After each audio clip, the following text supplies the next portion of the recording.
사랑에는 책임이 따라야 합니다. 하나님이 요셉을 통해서 형들을 하나님의 백성답게 세우시는 과정을 우리가 창세기를 통해 읽어보면 정직을 찾으시는데, 그 정직이라는 것이 바로 책임을 말하는 거예요. 형제 사랑에는 책임이 굉장히 중요하다는 것입니다. 무책임하게 행동하고서 형제에게 왜 날 사랑하지 않는가, 왜 나한테 화를 내느냐, 이건 올바른 것이 아니라는 거죠. 여러분, 사랑에는 분별과 판단이 좌우에 포진을 하고 있어야 돼요. 그런 올바른 판단과 분별 속에서 형제를 향하여 책임 있는 태도를 취하는 것이 정직이고 형제 사랑이다. 이 점을 우리가 염두에 두고 오늘 형제 사랑에 대한 말씀을 좀 귀를 기울이려고 합니다. 지난 시간에 하나님의 자녀는 범죄하지 않고 범죄할 수도 없다는 말씀을 들었습니다. 그 이유는 그 속에 하나님의 씨가 있기 때문입니다. 다시 말해 하나님께로부터 났기 때문인 것입니다.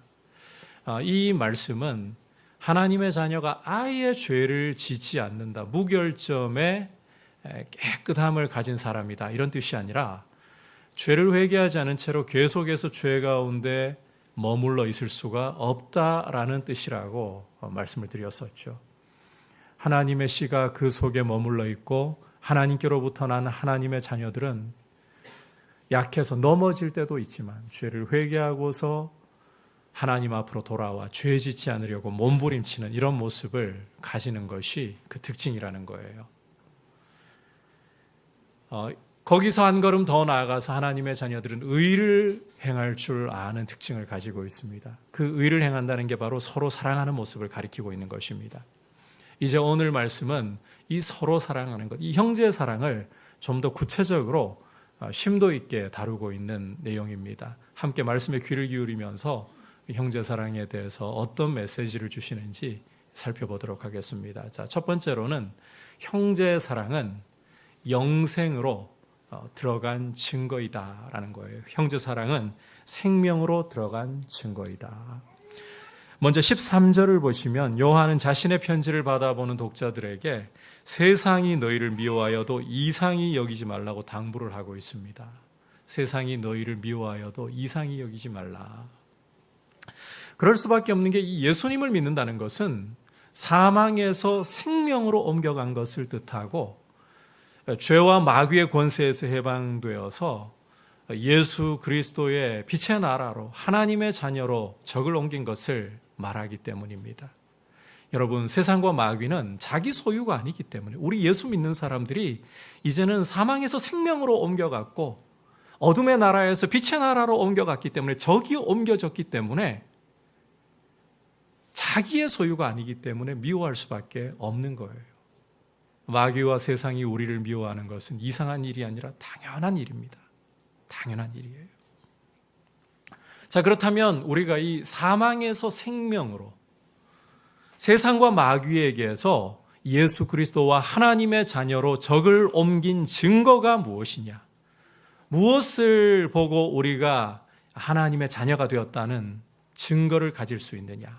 자, 14절과 15절에서 이렇게 말씀하고 있습니다. 함께 다시 읽어보겠습니다. 시작. 우리는 형제를 사랑함으로 사망에서 옮겨 생명으로 들어간 줄을 알거니와 사랑하지 아니하는 자는 사망에 머물러 있느니라.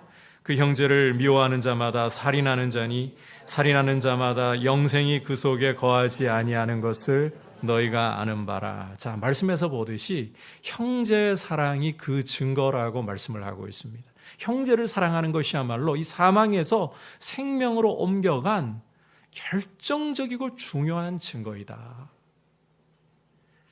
반대로 형제를 사랑하지 않는다는 것은 사망에 머물러 있는 증거이고, 형제를 미워하는 자마다 살인하는 자이며 영생이 그 속에 있지 않다, 이렇게 말씀을 하고 있어요. 요한은 너희가 그 사실을 알고 있다, 절대 모를 수가 없다라고 강조를 하면서 형제 사랑이야말로, 형제를 사랑하는 것이야말로 사망에서 생명으로 옮겨간 증거, 이 사실을 너희가 꼭 붙잡아야 한다. 그만큼 여러분, 이 형제를 사랑하는 것은 우리 그리스도인들이 생명을 얻었다는 대표적인 증거이다. 이 사실을 꼭 기억할 수 있기를 축복합니다. 자, 이제 이 형제 사랑에 대해서 좀 더 심도 있게 어떻게 말씀하는가 한번 따라합시다. 형제를 위하여 목숨을 버리는 것이 마땅합니다. 오늘 말씀은 이 형제 사랑이 생명의 증거라면 이제 형제 사랑을 실천하되 형제를 위해 목숨을 버리는 것이 마땅하다라고 말씀하기까지 합니다. 16절 함께 읽어보겠습니다. 시작. 그가 우리를 위하여 목숨을 버리셨으니 우리가 이로써 사랑을 알고 우리도 형제들을 위하여 목숨을 버리는 것이 마땅하니라. 자, 우리가 함께 읽은 말씀에서는 우리 그리스도인들이, 예수님을 믿는 그리스도인들이 어떻게 참 사랑을 알게 되었는가, 그 경위와 또 그 사랑을 알고 있는 사람들로서 어떤 도리를 행해야 마땅한가, 이 부분을 말씀을 하고 있습니다. 자, 우리 그리스도인들이 참 사랑을 어떻게 알게 되었을까요? 세상도 끊임없이 사랑을 부르짖고 있습니다. 여러분, 그 노래 가사 들어보면 사랑 빼고 노래 가사가 만들어질 수 있나요? 그만큼 세상도 사랑을 부르짖고 있습니다. 그러나 세상에서는 참 사랑을 발견할 수가 없어요. 그런데 우리 그리스도인들은 사랑을 알았다라고 말씀합니다. 어떻게 알게 된 것입니까? 요한은 그리스도께서 우리를 위하여 자기 목숨을 버리셨고 이로써 그리스도께서 우리를 위해 자기 목숨을 버리신 이 사랑을 받았기 때문에 우리가 사랑을 알게 되었다, 이렇게 말씀을 하고 있어요. 여러분, 하나님의 독생자이신 예수 그리스도께서 이 땅에 우리의 자리에 오셔서 우리의 모든 죄짐을 그 몸으로 짊어지셨습니다. 그리고 우리 대신 십자가에 달려서 죄에 대한 저주와 심판을 하나님 아버지께로부터 당하셨습니다. 그리고 그 피를 흘려서 우리의 모든 죄값을 다 지불하셨습니다. 이 생명을 주시는 사랑을 통해 우리가 사랑을 받았다. 이런 예수님의 사랑은 여러분, 마지못해서 억지로 하시는 사랑이 아닙니다. 아니, 우리 주님의 사랑은 우리를 구원하시려고 자발적으로 자기를 내어주시는 사랑이에요.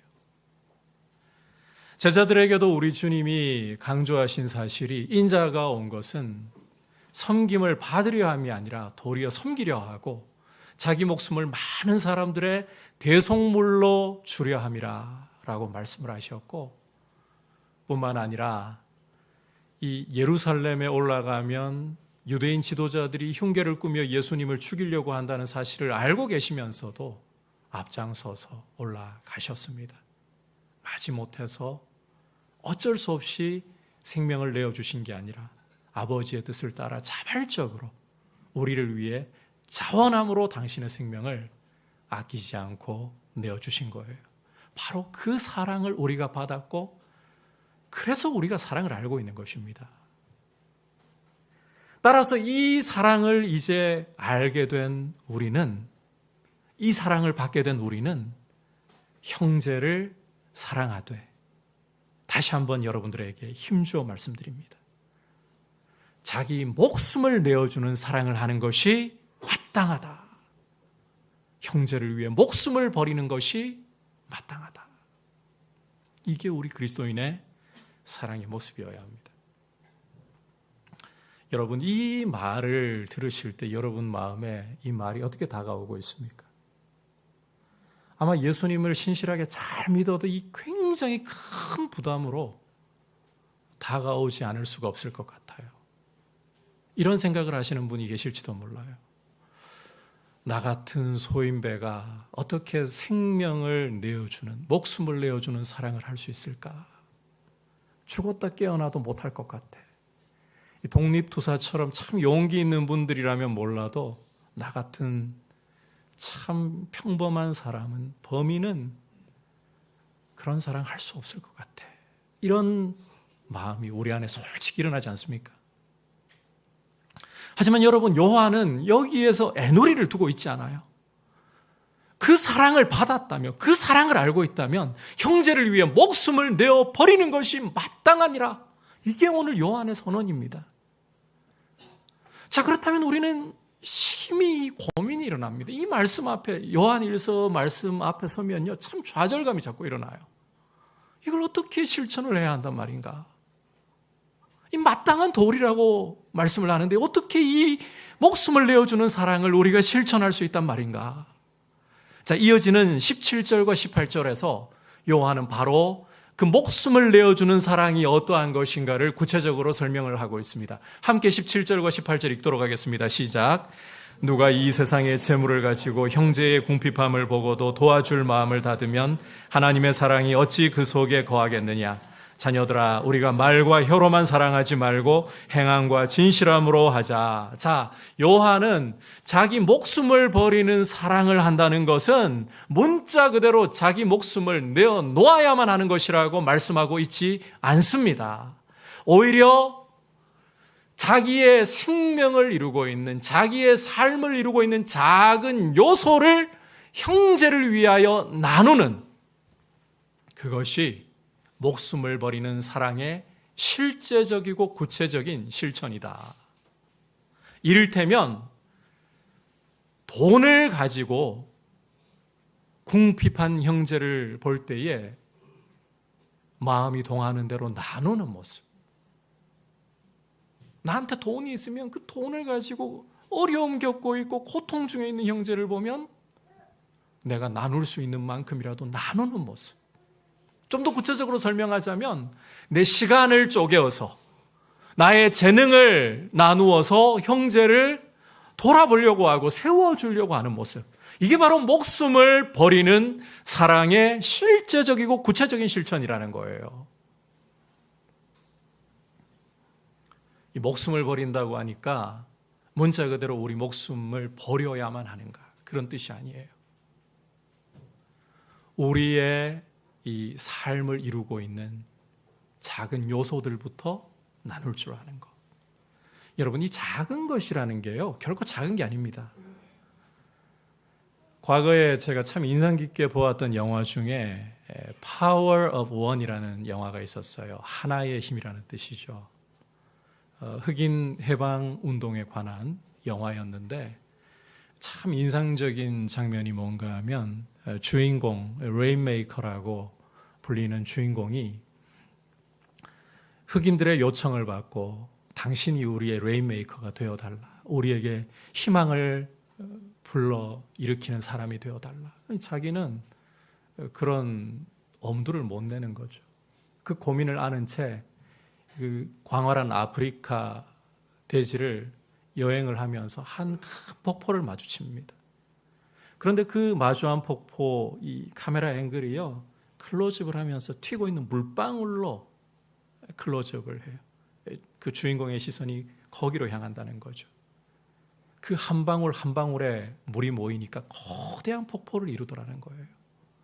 여러분, 우리의 1분 1초가 모여서 우리의 평생을 이루고 우리의 생명을 이루는 겁니다. 우리 삶을 유지하기 위해서 우리가 사용하는 돈의 이 작은 돈이라 할지라도 그것이 쌓이고 쌓이면 우리의 생명을 이루는 것입니다. 여러분, 우리의 생명을 이루는 그 요소를 우리가 나눌 수 있는 대로 나누어서 실천함으로써 형제를 위해 목숨을 버리는 사랑을 해야 된다는 거예요. 우리 속에 형제가 어려운 것을 보면서 도와주어야 하는데라는 마음이 일어나는데 그걸 눌러버리는 것이 문제이고, 그것이 하나님의 사랑을 모르는 모습일 뿐이지, 작은 것을 나누는 것은 결코 작은 것을 나누는데 그치지 않는다는 거예요. 여러분, 이 작은 것에 충성하는 것이 얼마나 중요한가 우리 주님은 이렇게 말씀을 하셨습니다. 누가복음 16장 10절과 11절 함께 한 목소리로 읽어보겠습니다. 시작. 지극히 작은 것에 충성된 자는 큰 것에도 충성되고 지극히 작은 것에 불의한 자는 큰 것에도 불의하니라. 너희가 만일 불의한 재물에도 충성하지 아니하면 누가 참된 것으로 너희에게 맡기겠느냐. 자, 우리 주님 뭐라고 말씀하셨습니까?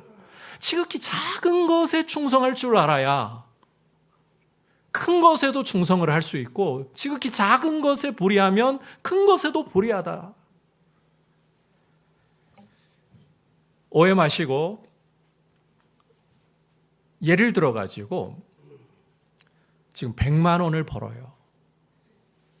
10만 원 11조를 하나님 앞에 드리지 않으면서 이렇게 말을 합니다.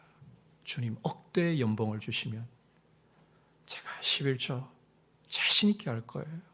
11조 뿐입니까? 감사도 하고 구제도 할 거예요. 주님은 스스로 속이지 말라고 하실 겁니다. 지금 100만 원일 때 10만 원을 주님 앞에 우리 주님이 돈 없어서 11조 하라 하시는 거 아니죠. 우리를 위해서 오히려 재물에 매이지 말라고 누가 공급자이신가 그거 가르치시는 거죠. 그렇게 충성하지 않고 또 형제들에게 내가요 100만 원 벌 때 나누지 않으면서 1000만 원이 주어진다고 억이 주어진다고 나눌 것 같습니까? 절대 그러지 않는다는 거예요.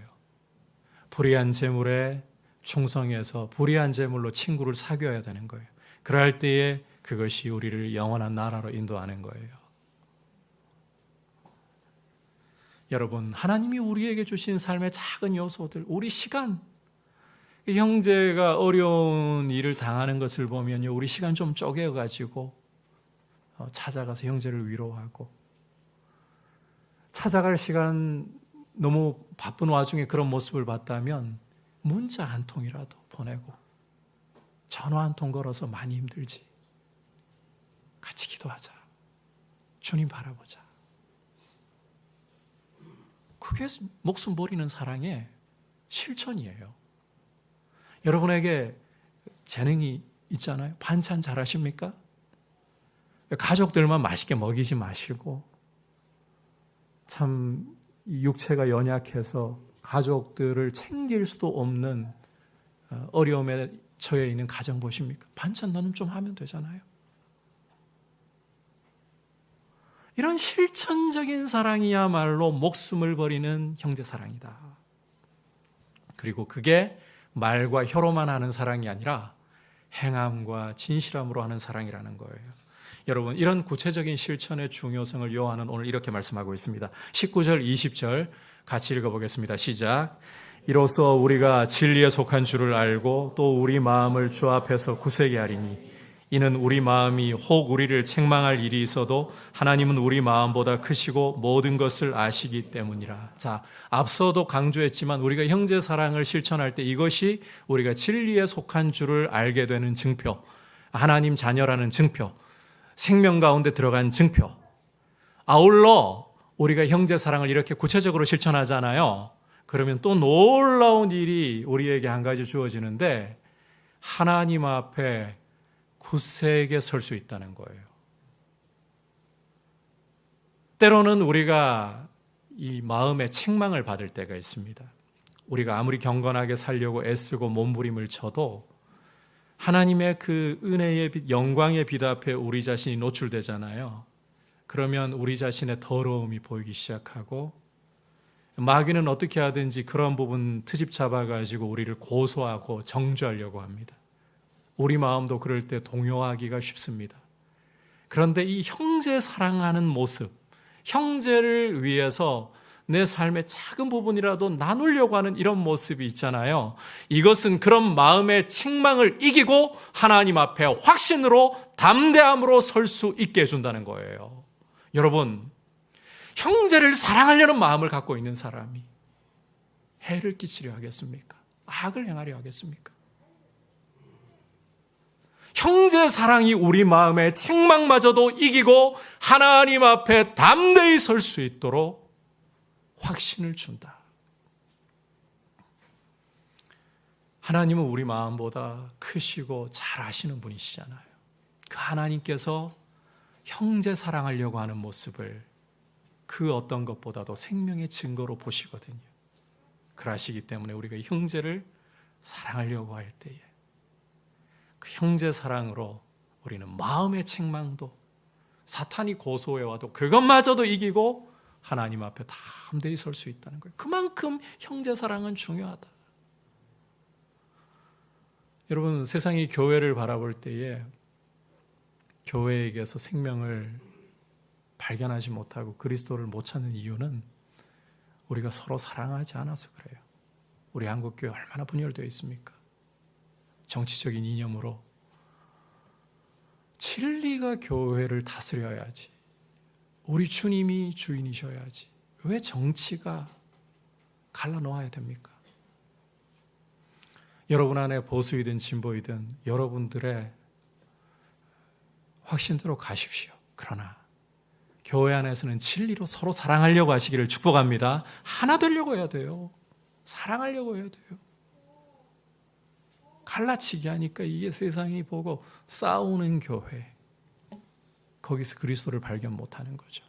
여러분, 형제사랑 그만큼 중요한 거예요.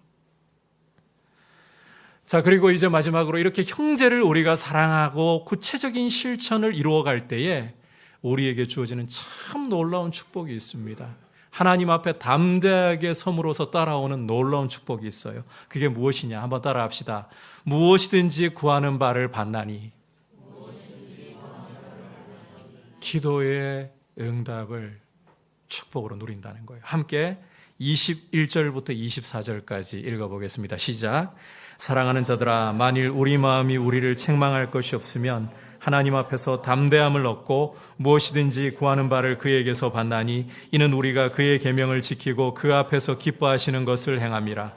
그의 계명은 이것이니 곧 그 아들 예수 그리스도의 이름을 믿고 그가 우리에게 주신 계명대로 서로 사랑할 것이니라. 그의 계명을 지키는 자는 주 안에 거하고 주는 그의 안에 거하시나니 우리에게 주신 성령으로 말미암아 그가 우리 안에 거하시는 줄을 우리가 아느니라. 자, 앞서 형제를 사랑하면 우리 마음의 책망조차 이기고 하나님 앞에 담대히 선다고 했었죠.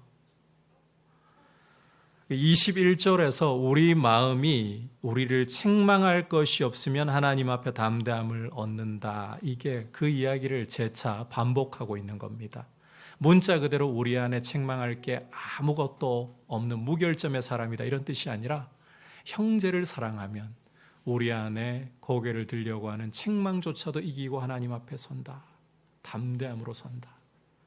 그리고 이제 이게 따라온다는 거죠. 무엇을 구하든지 받나니. 하나님 앞에 무엇을 구하든지 응답을 받는다라고 말씀을 하고 있어요. 기도 응답이 선물로, 축복으로 따라온다. 여러분, 형제를 사랑할 때 그 형제를 세우기 위해서 기도할 때에 하나님이 우리 기도 안 들어주시겠어요? 들어주실 수밖에 없는 거예요. 교회를 세우기 위해서, 주님의 복음을 위해서 구할 때 들어주실 수밖에 없는 거예요.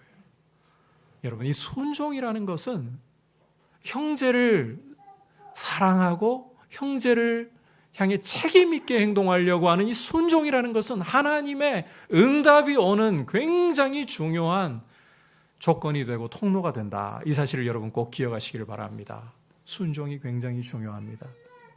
참고로 여러분들에게 이 부분은 분명히 못을 받고 갑니다. 우리가 기도할 수 있고 기도의 응답이 오는 근본은 우리의 순종이 아니라 예수 그리스도의 보혈의 공로 때문입니다.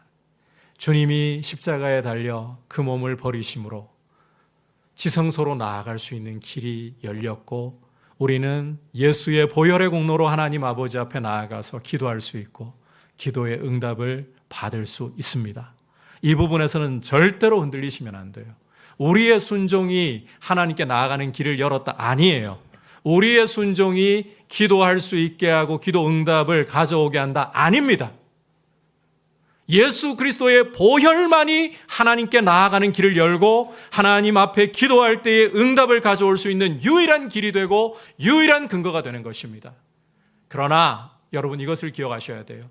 이 기도의 응답이 우리에게 오는 통로가 무엇이냐? 기도 응답이라는 물줄기가 우리에게 임하는 수로가 무엇이냐? 그게 바로 순종이라는 거예요.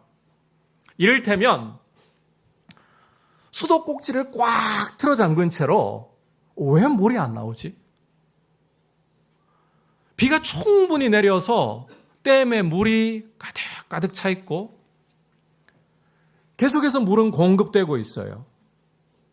그런데 물이 안 나와. 수도꼭지를 틀어 잠갔으니까요.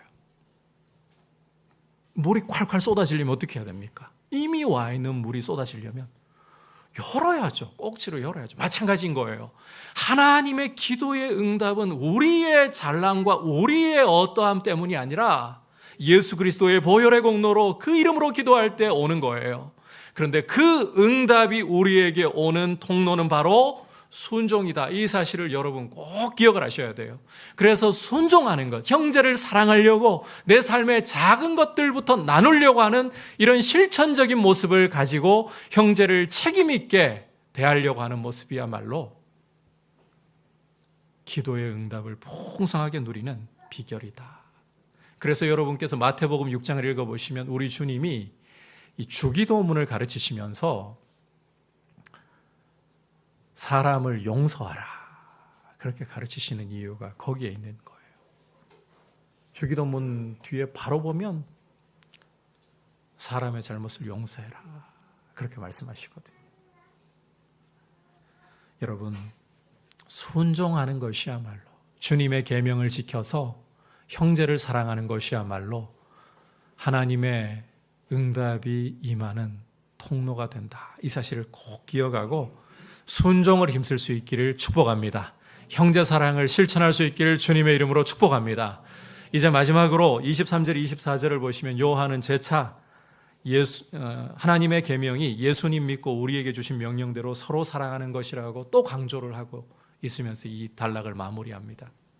여러분, 요한일서라는 책은 제가 여러분들에게 계속 설명드려온 것처럼 영지주의 이단에 맞서고 교회를 복음으로 세우기 위해 기록된 책입니다. 이 영지주의 이단은 두 가지 특징을 크게 가지고 있습니다. 첫 번째는 예수 그리스도께서 육체로 오심을 부인하고 있습니다. 왜냐하면 그들은 세상을 이원론으로 본다 했잖아요. 물질은 악하고 영은 선하다. 어떻게 하나님의 아들이 악한 물질인 육체를 입고 오실 수가 있느냐.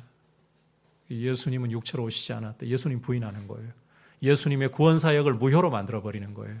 두 번째 특징은 그들은 영적인 지식, 섬광이라고 불리는 영적인 지식을 가지고 있다면 어떤 악에 노출되고 어떤 죄를 몸으로 지어도 그들의 영혼은 깨끗하다는 것입니다. 그래서 도덕적으로 방탕하기 이를 데가 없어요. 여러분, 이런 사람들이 교회 안에서 형제 사랑 실천하겠습니까? 미운 감정이 올라오면 그냥 쥐어 박아버리는 거죠. 욕을 해버리는 거죠. 심지어 남의 아내를 자기 사람인 것처럼 빼앗기도 하고. 이게 영지주의자들의 모습이었어요. 하지만 하나님의 자녀는 첫 번째 특징은 예수 그리스도께서 육체로 오셨다. 그리스도를 높이고 그리스도를 시인하며, 두 번째로는 거룩한 삶으로 증명하는 거예요. 여러분, 오늘 우리에게 필요한 것은 거룩한 삶입니다. 형제를 사랑하는, 실천하는 모습입니다. 다시 한번 이런 아름다운 실천을 통해서 교회가 교회다움을 세상에게 보여줄 수 있기를 주님의 이름으로 축복합니다. 그렇게 하기 위해서 우리는 다시 한번 깨어 기도하면서, 여러분, 이 확신 가운데 주님께 대한 거룩한 긍정과 거룩한 소망을 가지고 좀 여러분께서 서서 기도하셨으면 좋겠습니다. 오늘 우리 감사로 주님께 나가세 처음 찬양 드리면서 주의 다스리심 안에 오늘이 있음을 알기에, 여러분, 오늘 교회를 다스리시고 교회의 주인이신 분은 우리 주 예수 그리스도이십니다. 그분의 통치 아래 있기에 마귀가 아무리 주님의 교회를 흔들고 주님의 교회를 공격할지라도 여러분, 우리 주님은 패하지 않으십니다. 오히려 마귀를 이기시고 주님의 교회를 세우실 줄 믿습니다. 그러한 확신 가운데에서 마귀가 여러분 우리를 공격하고 흔들려 하잖아요. 감사하세요. 감사하세요. 왜? 마귀는 잠들어 있는 교회 안 건드려요. 잠들어 있는 거 괜히 건드렸다가 사자의 코트를 건드려가지고 깨우는 거거든요. 여러분, 교회가 마귀가 흔들려하고 시험할 때에 오히려 여러분들의 시선은 그 마귀보다 크신 하나님, 하나님이 일을 하시려고 하니까 오히려 마귀도 역사하려고 길을 쓰고 방해하려고 하는구나.